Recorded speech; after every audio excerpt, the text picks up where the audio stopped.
नमस्कार दर्शकों, मैं डॉक्टर हिया अग्रवाल नीलकंठ आईवीएफ जोधपुर से। आज हम डिस्कस करेंगे सेकेंडरी इनफर्टिलिटी के बारे में। जब महिला पहली बार गर्भधारण कर चुकी है या फिर गर्भधारण के बाद जन्म दे चुकी हैं पर दूसरी बार गर्भधारण करने में कठिनाई हो रही है, तो ऐसी स्थिति में उसको सेकेंडरी इनफर्टिलिटी या द्वितीय निसंतानता कहा जाता है। द्वितीय निसंतानता या सेकेंडरी इनफर्टिलिटी के काफ़ी कारण हो सकते हैं।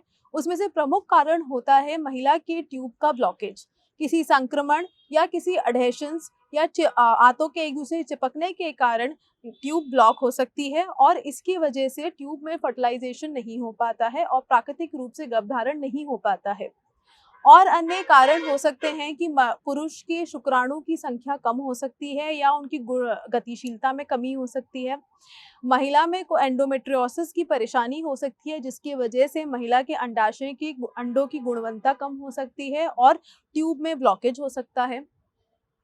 महिला में पीसीओडी की बीमारी हो सकती है, जिसकी वजह से अंडाशय में छोटे छोटे अंडे बनते हैं और अंडे पूरा अच्छी तरह से मैच्योर नहीं हो पाता है, जिसकी वजह से गर्भधारण में समस्या होती है। पीआईडी या पेल्विक इन्फेक्शन कहते हैं मेडिकल लैंग्वेज में, जिसको हिंदी में संक्रमण कहा जाता है, उसके होने के बावजूद भी सेकेंडरी इनफर्टिलिटी हो सकती है। कभी कभार गर्भाशय में सूजन आ सकती है, जिसको एडिनोमायोसिस कहा जा सकता है, और फाइब्रॉइड हो सकता है जिसमें गर्भाशय के अंदर ग्रोथ हो जाती है, जिसकी वजह से भ्रूण गर्भाशय पर चिपक नहीं पाता। इन कारणों की वजह से महिला दूसरी बार गर्भधारण नहीं कर पाती हैं। इनको कैसे टेस्ट करके डायग्नोस किया जाता है? पहले महिला का अल्ट्रासाउंड किया जाता है, जिसमें गर्भाशय की स्थिति और अंडाशय की स्थिति देखी जाती है। अंडाशय में कितने अंडे हैं और क्या उसमें कोई सिस्ट वगैरह तो नहीं है, ये देखा जाता है।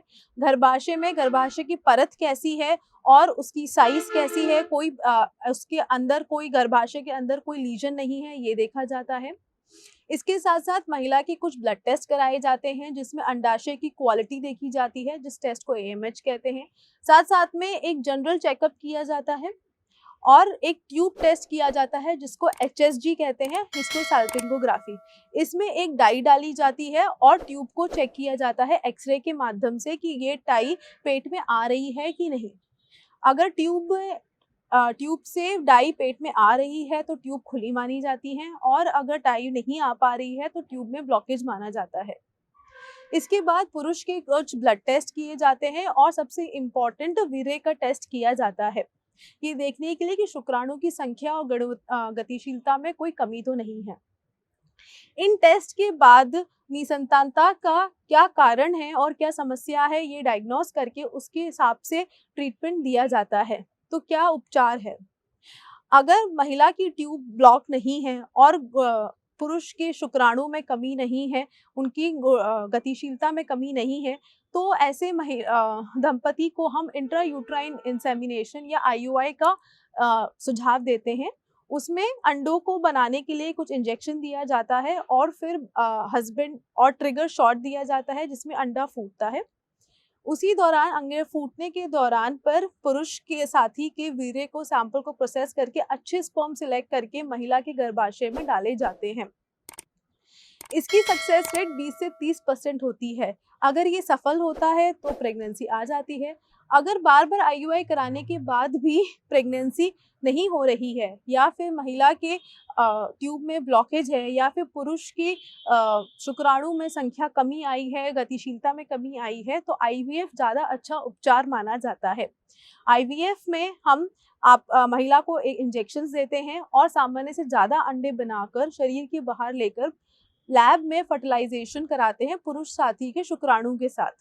इससे भ्रूण बनते हैं, वो 3-4 दिन बाद महिला के गर्भाशय में ट्रांसफर कर दिए जाते हैं। ऐसे में प्रेगनेंसी आती है। तो आईवीएफ सेकेंडरी इनफर्टिलिटी का बहुत अच्छा सक्सेसफुल उपचार माना जाता है। जो दंपति सेकेंडरी इनफर्टिलिटी से पीड़ित हैं, उनको घबराने की ज़रूरत नहीं है। उन्हें फर्टिलिटी एक्सपर्ट से कंसल्ट करना चाहिए और उसका सही उपचार करना चाहिए।